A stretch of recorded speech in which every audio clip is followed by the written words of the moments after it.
미국은 결국 사람이 부족한 걸 불법 이민자를 받아서 채우고는 있겠지만 사람은 부족한 건 맞다라고 보셔도 될 것 같습니다. 미국의 국민소득이 8만 달러면 뭐합니까? 연봉 1억 받아도 보조금 받을 정도로 못 살아요. 양질의 일자리 또 질 좋은 일자들이 앞으로 많이 사라질 수 있을 가능성이 굉장히 높지 않을까. 한국도 이민자들을 많이 받죠. 추세적으로 더 진행이 될 것 같아요. 사람이 부족하니까 동남아 분들을 많이 데리고 오자. 제가 볼 땐 결코 바람직해 보이지 않아요. 우리는 너무 노동자들만 받는 것 같아요. 그러면 질적으로 문제가 많이 생겨요. 결국 미국의 고용시장이 둔화되고 있는 거 아니냐라는 얘기를 많이 주시고요. 실제 지난주에 나왔었던 미국의 비농업부문 고용자 수가 14만 2천 명으로 발표가 됐죠.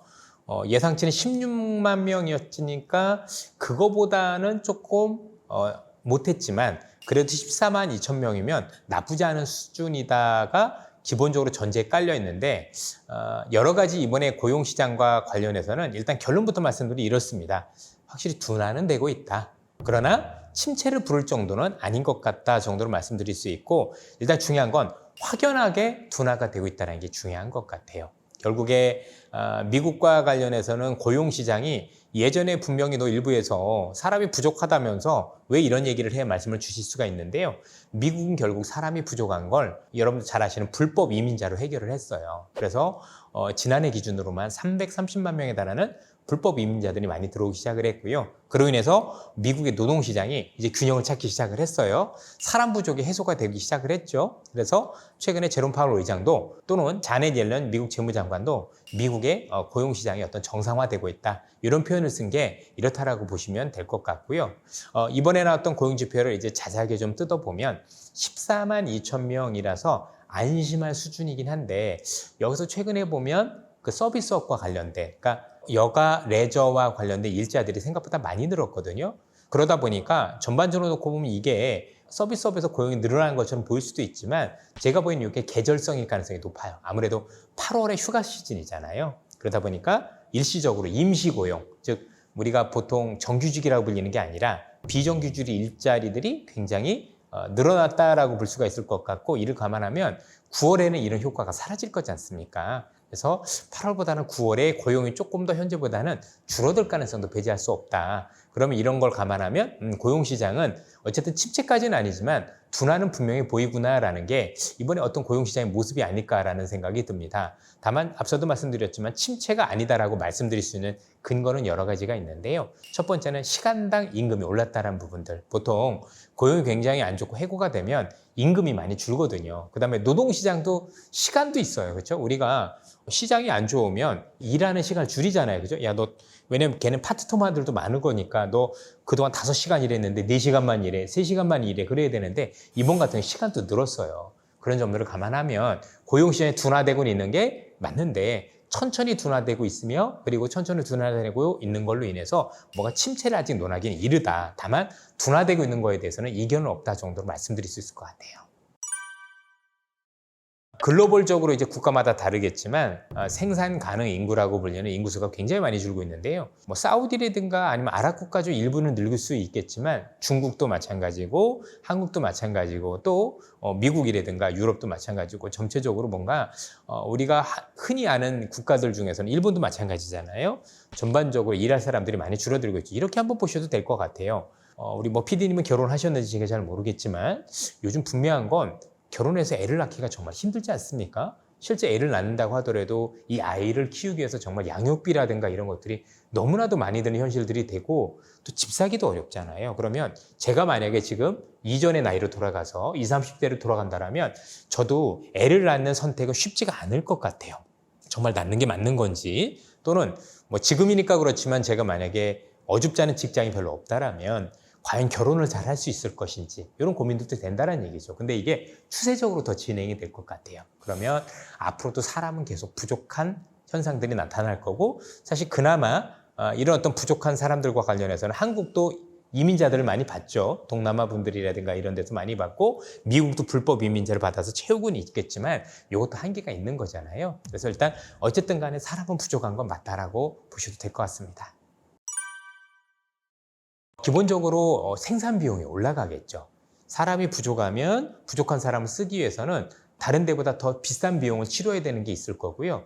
하나가 더 있는 게 딴 생각을 할 것 같아요. 내가 이렇게 사람을 많이 싸느니 자동화를 해볼까? 또는 야, 요즘 로봇이라는 게 발달하고 있다는데 이걸로 대체해볼까라는 것들이 많이 나올 것 같아요. 아마 이미 우리 기업들 같은 경우는 모르겠지만 우리가 알고 수많은 상점들에서 이미 벌어지고 있는 게 우리 이미 키오스크 많이 있지 않나요? 예전에는 그 계산을 하는 계산하시는 분들이 있었다면 그런 것들이 많이 사라지고 있잖아요. 또 우리 그 식당 같은 데 가더라도 서빙 로봇이 많이 있어서 뭔가 이제는 부족한 사람을 대체하려는 노력보다 그것보다는 오히려 조금 값싸게 이용할 수 있는 어떤 기계라든가 아니면 자동화된 시스템 하려는 노력들이 많이 있을 거라고 생각을 하거든요. 그래서 투 트랙으로 앞서도 말씀드렸지만 정말 꼭 사람이 필요한 것은 어쩔 수 없이 비용을 더 주고 쓰는 게 생기지만 이분들 머릿속에서도 자동화면 어떨까 또는 조금 발달한 어떤 이런 협동 로봇이나 아니면 이런 것들을 활용하면 어떨까라는 쪽으로 기업들의 움직임들이 달라지고 있는 것 같습니다. 지금 당장은 경제에 큰 영향은 없다라고 보여지는데 시간이 흐를수록 제가 보기엔 이렇게 인건비가 높아지면 높아질수록 자영업 하시는 분들 입장에선 또는 기업 하시는 분들 입장에서 이 비용을 감당할 수가 없어요. 왜냐하면 물건값이라는 게 한없이 비싸게 팔 수는 없는 건데 기업들도 적정 마진을 지키기 위해서는 결국 비용을 줄여야 되는 이슈가 있거든요. 그러면 그 비용을 줄이기 위한 어떤 여러 가지 노력 중에 가장 큰 것은 제가 볼 땐 결국 사람을 대체하는 방향으로 기업들이 훨씬 더 앞으로 나갈 거다라고 생각을 하게 됩니다. 그렇게 된다면 경제적으로 놓고 볼 때는 우리 입장에서는 굉장히 양질의 일자리 또 질 좋은 일자들이 앞으로 많이 사라질 수 있을 가능성이 굉장히 높지 않을까라고 생각을 하고 있습니다. 물론 이게 가까운 시일 내에 일어날 일은 아닙니다만 시간을 두고 그럴 가능성이 굉장히 높다라고 보셔야 될 것 같아요. 사실 제가 선진국까지 걱정할 단계는 아니다라고 생각을 하지만 우리나라 그렇듯이 소득 수준이 높을수록 저출산은 피할 수 없는 단계가 아닐까라는 생각이 듭니다. 물론 이제 정부에서 저출산 해결을 위해서 우리 여성분들한테 또는 아이를 가지고 있는 부부에 대해서 많은 어떤 이득을 주기 위해 노력을 하고 있지만 사실 요즘 세상에서 중요한 것들은 그 출산에서 얻는 이익도 중요하지만 내가 더 중요한 세상이 됐잖아요. 그렇죠? 내가 좀 더 젊었을 때 많이 즐기고 놀고 이런 것들도 있다 보니까 어떤지 모르시겠는데 제 나이 때도 아직 결혼 안 한 친구들이 꽤 있어요. 실제로 이 친구들은 이제 보통 욜로족이라 많이 그러나 이런 친구들이 많고 또 저희 후배분들을 볼수록 그런 어떤 퍼센트가 조금 더 많이 늘어나더라고요. 보니까 앞으로 더 그럴 수도 있다고 생각 들고 왜냐하면 그래도 저희 때는요 열심히 결혼해서 열심히 일하면 집 사는데 문제가 없었고 강남 집 사는데 문제가 없었거든요. 근데 제가 보기엔 지금은 아마 의사 선생님 하셔도 집 사기 쉽지 않을 거예요. 강남 이런데 그렇지 않겠습니까? 그러면 내가 집 사기도 어렵고 그럴 텐데 굳이 막 애들까지 이렇게 해가지고 하기에는 되게 쉽지 않으니까 정말 낳기 싫어서가 아니라 낳을 수 없는 환경으로 자꾸 가고 있는 안타까움들이 있지 않나라는 생각이 듭니다. 그러니까 무늬만 우리나라가 성장을 한 거지 실제 국민들의 삶을 보면 우리나라도 그렇지만 미국도 마찬가지거든요. 그래서 제가 얼마 전에도 미국에 다녀왔고 또 이번에 11월에도 미국에 또 경제를 보러 가게 되는데요.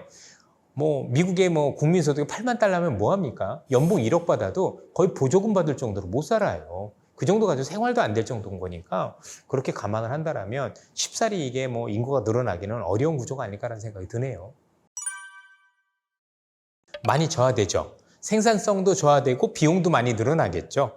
그렇죠? 아무래도 그 나이 드신 우리 선배님들 같은 경우 부양하기 위해서 이분들은 일을 하실 수 없는 나이가 되실 수도 있는 거니까 여기에 대한 비용이 계속 증가할 거니까 우리 젊은 층들 입장에서는 앞으로 버는 것보다 생각보다 그 세금과 관련된 이슈가 더 많이 부각될 것 같아요. 그래서 제가 보기엔 세대 간 갈등도 훨씬 더 커질 가능성이 있다고 봐야 될 것 같습니다.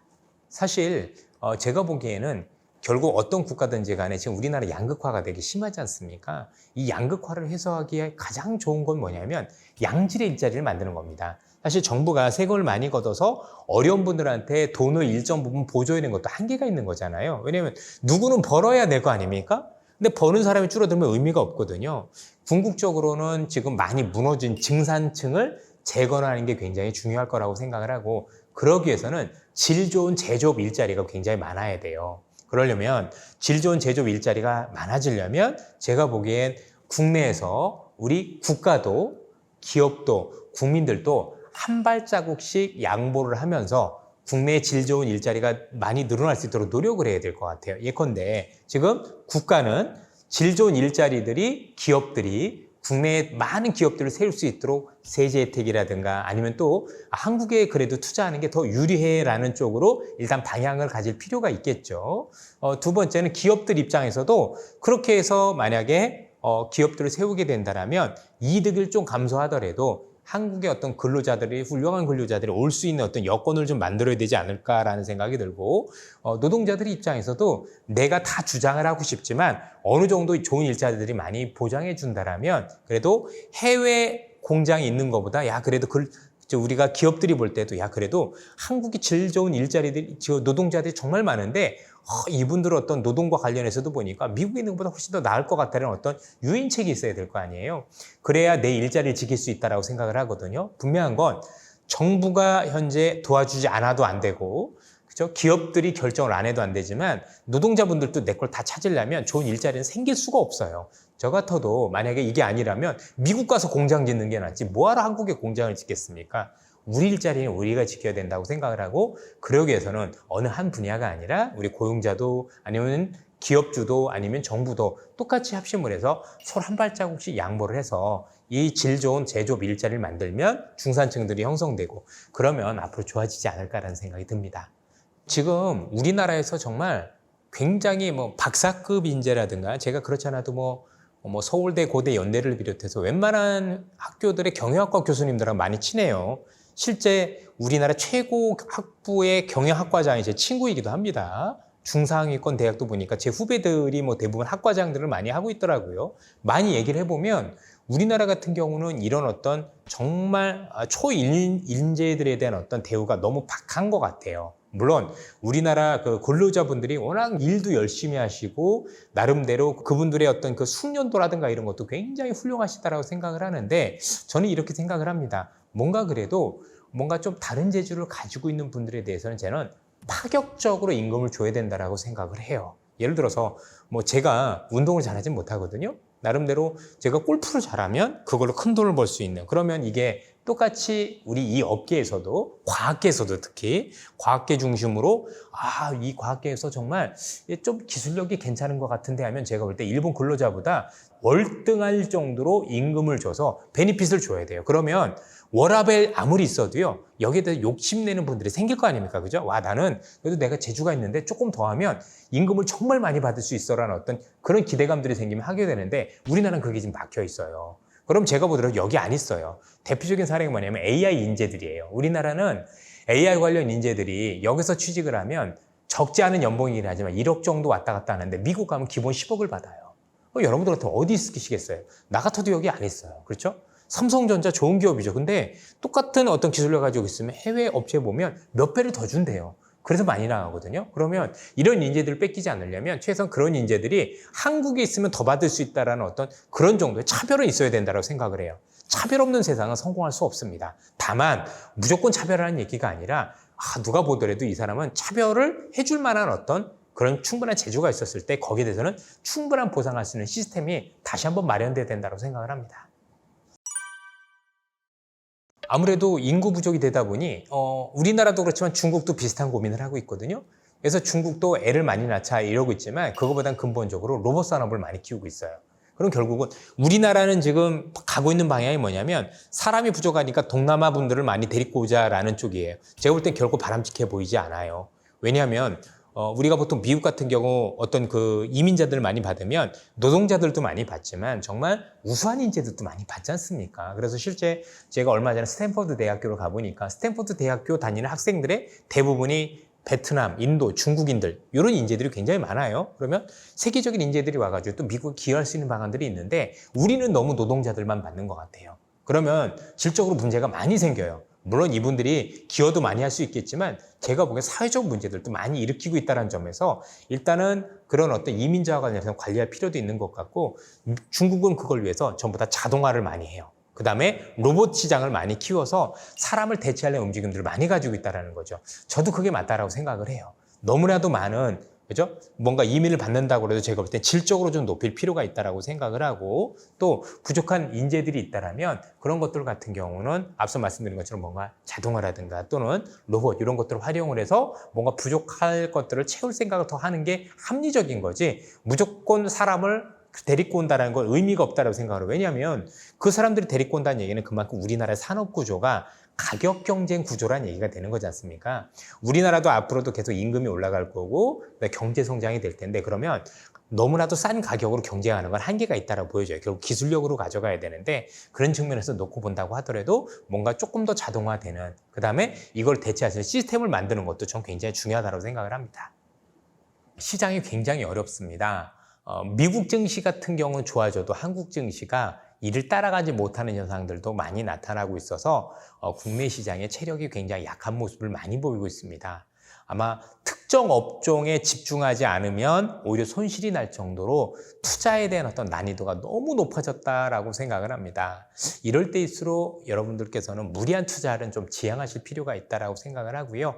결국 우리가 제가 볼 때 1년 내내 투자할 필요는 없다라고 생각을 하고 투자자분들께서 뭔가 자신 있는 구간에 왔었을 때만 내가 그런데 좀 더 투자를 통해서 약간 이득을 얻고 나오고 이런 방식으로 앞으로 시장을 좀 움직이셨으면 좋겠어요. 저도 증권사 직원이지만 1년 내내 저희들한테 맡겨서 투자라는 건 옳은 방법은 아닌 것 같다라고 말씀을 드리고요. 어려울 땐 조금 쉬고 있다가 나름대로 뭔가 조금 가능성이 보일 때 뭐 그때만 한번 들어가서 잠깐 하고 나오고 이런 어떤 방법을 여러분들한테 말씀드리고 싶더라고요. 참 쉬운 시장이 아닌 것 같습니다. 조금 더 냉정해지셨으면 좋겠고 또 나름대로 향후에 주식을 통해서 좋은 결과가 있으셨으면 좋겠습니다.